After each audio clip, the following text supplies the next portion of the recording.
제목을 형통의 선교 이렇게 잡아봤는데 선교도 형통하면 좋겠다라는 생각을 해보고, 형통이라는 말이 우리가 너무 잘 쓰는 말이지 않습니까? 그래서 새해가 시작되면 우리 모두가 만사 형통하기를 바랍니다 하는 그런 말도 많이 하지 않습니까? 만사 형통. 아무리 힘들어도 모든 일에 형만 믿으면 다 통한다라는 게 만사 형통입니다. 요셉에게 하나님이 붙여주신 하나님 말씀이 붙여주신 별명이 형통한 자예요. 요셉이. 그래서 창세기 39장인데요.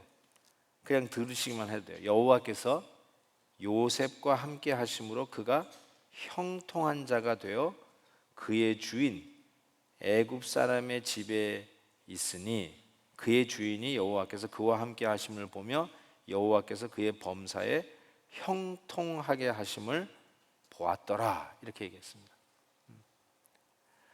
또 한 군데 볼게요. 여호수아가 백성들을 데리고 가나안 땅을 들어갈 때 주셨던 말씀입니다. 강하고 담대하라. 너는 내가 그들의 조상에게 맹세하여 그들에게 주리라 한 땅을 이 백성에게 차지하게 하리라.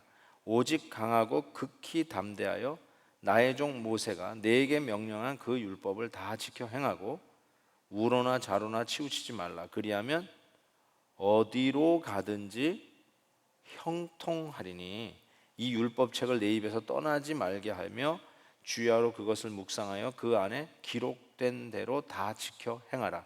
그리하면 내 길이 평탄하게 될 것이라. 네가 형통하리라. 이 형통이라는 말이 계속해서 나옵니다. 근데 아브라함도 그렇고요, 요셉도 그렇고, 심지어는 가나안 땅 정복을 향해서 들어가는 여호수아도 그렇고, 이 형통이란 말이 쓰여지는 그 현장과 그 컨텍스트가 어려울 때예요. 힘든 상황이에요. 우리는 형통할 때는 모든 것이 다 스무스하게, 모든 것이 다 일이 잘 될 때 형통이란 말을 써요. 근데 실은 성경에서 이야기할 때 아브라함 같은 경우도 가나안 땅에, 약속의 땅에 하나님이 결국은 데려다 놨더니 그 땅이 막 풍성하고 풍년이 든 게 아니라 기근이 들어버렸어요. 요셉 역시 하나님이 함께 하신다고 하는 이 형통을 보는데, 그때가 언제냐면 형들에게 팔려서 노예가 되었을 때 한 말이 형통이에요. 뭐 나중에 국무총리가 됐을 때 썼다면 여러분이 드디어 맨주먹으로 불굴의 의지로 치고 올라가더니 성공해서 형통했구나, 이렇게 생각하실 것 같은데, 국무총리 됐을 때는 형통이란 말을 안 썼어요, 성경에. 노예로 인정받았을 때 형통이란 말을 썼어요. 나중에 또 감옥에 들어가잖아요. 누명 쓰고 감옥에 들어갔을 때 또 감옥 안에서 형통했다는 말을 성경이 쓰고 있습니다. 국무총리 됐을 때가 아니에요. 여호수아도 드디어 이 모세를 뒤로 두고 초조한 그 순간에, 그래서 잠 못 이루는 그 순간에 하나님께서 그에게 주시는 이 메시지가 형통의 메시지, 내가 형통할 것이다 라는 말을 계속하고 있습니다. 오늘 본문 말씀은 너무 잘 아는 말씀이에요. 너희가 복의 근원이 될지라. 하나님은 이 형통이라는 이 말을 쓰는 컨텍스트에 항상 움직일 때 쓰는 것 같아요. 이주시킬 때 쓰시는 것 같아요. 아브라함이 갈대아 우르를 떠나서 드디어 가나안 땅에 들어가는 순간에 이 복의 근원, 형통의 근원이죠, 이 말씀을 하십니다. 요셉이 본토 아버지의 집에서 억지로 완전히 쫓겨나서 이방 땅으로 갔을 때 주셨던 말씀이 형통이었고, 드디어 정복해야 되는 가나안 땅을 향해 나아가는 여호수아에게 주시는 말씀이 바로 이 형통의 메시지였어요. 저는 이 형통의 메시지를 생각해 보면서 우리 지금 방금 보았던 단기 선교 그 현장에 우리 500여 명이 지금 나갔다고 그러는데 저는 그렇게 많이 나갔는지 몰랐네요. 그렇게 많이 우리가 나갔던 이유도 어쩌면 우리가 가서 뭐 이렇게 많이 해줘서 복을 나눠줘서 헌금을 좀 나눠줘서 그래서 그들에게 형통의 복이 왔다라기보다는 항상 이 성경에서 주시는 메시지는 그 형통의 복이 아브라함뿐만 아니라 요셉뿐만 아니라 여호수아에게도 주셨던 이 메시지의 그 맥은 전부 다 하나님이 함께 가는 복을 이야기하고 있어요. 내가 가서 복이 아니라 하나님이 함께 가는 복이었어요. 그래서 복의 근원이요, 그래서 형통이에요. 요셉이 노예에서 노예장이 됐어요. 감옥에 들어가서 감옥장이 됐어요. 여러분, 뭐 판검사가 돼야 형통이지 노예에서 장이 되는 게 무슨 형통입니까? 감옥 안에서 장이 된다는 게 도대체 무슨 말입니까? 그걸 형통이라고 하시겠어요, 여러분? 근데 성경에서는 왜 그걸 때 형통이라고 썼냐면 감옥 안에서도 노예로 팔려가서 종로로 타고 있는 그 현장에서도 하나님이 함께 하셨다는 거예요. 하나님이 함께 가시니까 그곳에서 복이 되고 그것이 형통의 은혜로 나타났다는 것이죠. 결국은 하나님이 함께 가심이 복이요, 함께 동행하심이 형통이요, 하나님이 함께 가는 것이 선교의 형통함이라고 저는 생각해요. 함께 간다는 이 의미가 성경에서는 아주 굵직한 주제로 엮어갑니다. 그죠? Being with God, God being with us. 그는 아주 처음부터 시작된 성경의 가장 굵직한 주제죠. 임마누엘. 임마누엘. 이제 곧 있으면 또 크리스마스 시즌이 오겠는데 여러분, 크리스마스 시즌에 주셨던 이사야 선지자에게 주셨던 그 메시지가 보라, 처녀가 잉태하여 아들을 낳으리니 그 이름을 임마누엘이라 하리라. 이게 크리스마스 메시지 아니에요? 로맨틱, 낭만적, 탄일종이 땡땡땡, 어떻게 굉장히 운치 있는 메시지인데 실은 아람 왕과 북이스라엘이 연합해서 남쪽 유다를 치려고 하는 풍전등화의 위기 속에 하나님이 주신 메시지가 보라, 처녀가 잉태하여 아들을 낳으리라. 그때 주신 메시지예요. 낭만적인 게 아니에요. 일촉즉발의 위기의 순간에 하나님이 주셨던 메시지가 크리스마스 메시지였어요.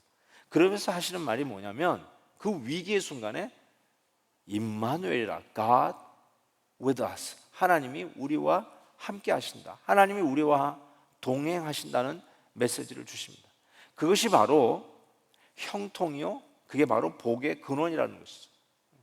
가장 어려운 순간에도 하나님이 내가 같이 가는 그 순간이 그것이 복이요 형통이라고 얘기하는 것이죠. 완전히 우리의 사고가, 생각이 달라지는 것이죠. 그냥 겉보기에 많은 것을 가졌다고 해서 형통이 아니에요. 나의 삶에 위기가 없고 평탄해서 피스풀해서 그것이 복이 아니라 아무리 어렵고 힘든 역경 속에서도 누명을 쓰고 감옥에 들어가고 형들에게 팔려서 기가 막힌 정말 상상을 초월하는 상처를 받고 노예로 팔려가는 그 상황 속에서도 하나님이 함께 계시고 함께 가신다는 바로 이 메시지가 그를 형통케 하고 아무것도 없었던 그가 타주에서 아무것도 기댈 것이 없었던 그 아브라함이 하나님의 말씀을 붙들고 가나안 땅에 왔을 때 그가 바로 복의 근원이 된다는 것이죠. 저는 우리 김토성 집사님이 남아공에 가는 것이 우리 집사님 가정만 보내는 게 아니라고 저는 생각해요. 하나님이 함께 가시는 걸음이라고 확신합니다. 그러니까 우리 김토성 집사님 가정은 남아공의 복의 근원이요 그곳에서 형통하실 것을 믿습니다. 저는 그런 면에서 여러분에게 권면하고 싶습니다. 우리 집사님 하나님과 함께 동행하며 그곳으로 가실 것을 확신하는데 하나님이 그와 함께 하시는 이 확신을 어떻게 정말 실존적으로 느낄 수 있느냐? 여러분이 함께 하는 겁니다. 여러분이 함께 마음으로 동참하고 기회만 있으면 남아공에도 쫓아가서 여름 단기 선교 같이 동참하고 오고 이메일 해드리고 편지 보내드리고 크리스마스 카드 보내드리면서 마음으로 같이 동행하는 것, 이것이 얼마나 큰 위로가 될지 모릅니다. 그것이 여러분이 동행의 이 형통의 선교를 위해서 같이 해 주셔야 할 일이라고 저는 생각해요. 만약에 여러분이 안 하시면 누군가는 할 겁니다. 이 세상에 그 누가 안 해도 설사 한 사람도 안 해도 김도성 집사님 우리 주님은 하실 겁니다. 주님은 동행하실 것입니다. 그래서 형통의 선교가 되리라고 저는 생각해요. 제가 섬기는 선교 단체 여러분이 아시지 않습니까? 그 선교사님이 벌써 14년 됐나요? 네, 순교 당하셨잖아요. 그리고 나서 이제 그 장례식을 바로 그 땅 선교 현장에서 하게 되는데 파송한 교회 담임 목사님이 그 선교 현장까지 가서 장례를 집례를 했습니다. 그러니까 뭐 그 선교 현장에 있었던 많은 분들 또 이렇게 이 미국에서 들어간 많은 분들, 미국 파송이었으니까 많은 분들이 거기서 이제 장례식을 하는데 이 부인 선교사님이 이제 남편을 잃었잖아요. 선교 막 장례를 할 때는 다 뭐 괜찮았는데 손님들이 다 떠나잖아요. 다 떠나고 무덤에 덩그러이 이제 자기도 거기 묻히겠다고 남편 묻는 그 무덤 옆에 자기 무덤도 사가지고 거기에 덩그러니 있는데 저한테 그러시더라고요. 다 떠나고 심지어는 담임 목사님까지 떠나는데 하나님을 향해서 하나님 이게 뭡니까?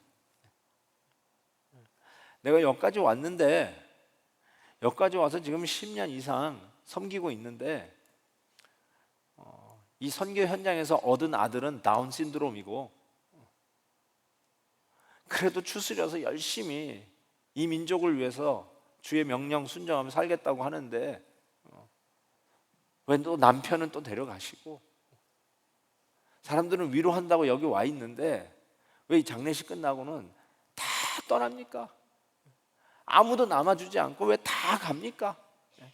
나는 여기서 이제 남아서 끝까지 하겠다고 그러는데 왜 한 사람도 남지 않습니까? 그러면서 떠나는 담임 목사님 등에다 대가지고 담임 목사님은 와야 돼요 그랬대요. 그랬더니 그 담임 목사가 몇 년 후에 선교사를 헌신해가지고 거기 갔어요. 그래서 그런 말 함부로 하면 안 되겠더라고. 지금 얼마나 잘 섬기는지 몰라요. 지난번엔 저한테도 와야 된다고 그래가지고 그러시면 안 됩니다. 우리 베델교회가 그러시면 안 됩니다 그랬는데